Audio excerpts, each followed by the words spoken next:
ডিব্ৰুগড় চহৰত একাংশ ব্যৱসায়ীৰ ময়মতালি ব্যৱসায়ৰ স্বাৰ্থত অবৈধভাৱে পদপথ দখল কৰিছে একাংশ ব্যৱসায়ীয়ে চহৰখনৰ মাৰুৱাৰী পট্টিত পৌৰ নিগমৰ কোনো অনুমতি অবিহনে লোহাৰ ৰেলিং লগাই দখল কৰিছে পদপথ আলু বস্তা নিমখৰ বস্তাৰে পদপথ দখল কৰিছে একাংশ ব্যৱসায়ীয়ে নিজৰ ব্যৱসায়িক প্ৰতিষ্ঠানৰ সন্মুখৰ পথৰ দাঁতিত মটৰচাইকেলৰ গেৰেজ আদি দৃশ্যও সুলভ ফলত ভীষণ সমস্যাৰ সৃষ্টি হয় পদপথ অহা যোৱা কৰা লোকসকলৰ ইপিনে ইমানখিনি অনিয়ম দেখিও নেদেখাৰ ভাও ডিব্ৰুগড় পৌৰসভাৰ পৌৰ নিগমৰ এনফৰ্চমেণ্ট বাহিনীয়ে দুৰ্বল ব্যৱসায়ীৰ ওপৰত বুলডোজাৰ চলাই যদিও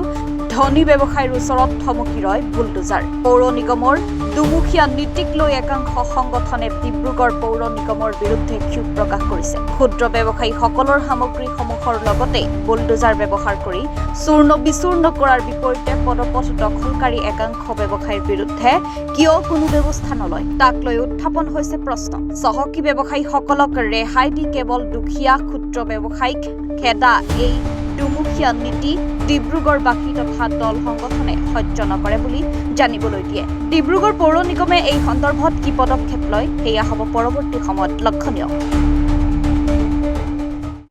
আচলতে এয়া ডিব্ৰুগড়ত মহানগৰ উন্নীত হ'ল কিন্তু মহানগৰত এয়া সম্ভৱ হৈ উঠিছে যে পদপথ দখল কৰাৰ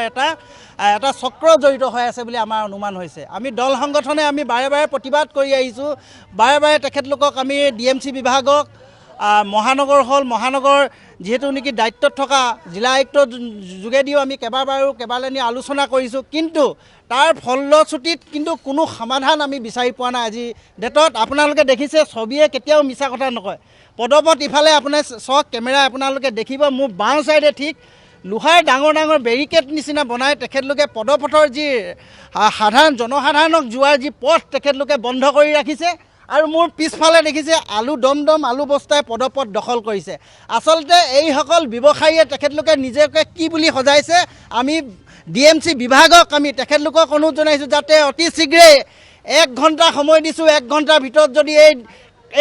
জেগাসমূহ যদি খালী নকৰে নহয় ইয়াত আমি দল সংগঠনৰ আমি নেতৃত্ব আহি এইবোৰ চব টালি টোপোলা আমি বান্ধি আমি নিজাববীয়া সিদ্ধান্ত ল'বলৈ আমি বাধ্য হ'ম তেতিয়া কিন্তু DMC বিভাগে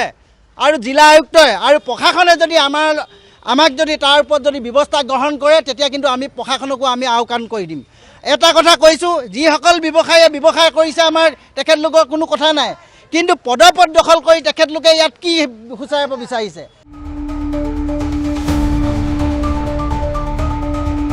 ডিব্ৰুগড়ৰ পৰা আতিকুৰ ৰহমানৰ ৰিপৰ্ট এনি ভাৰত 24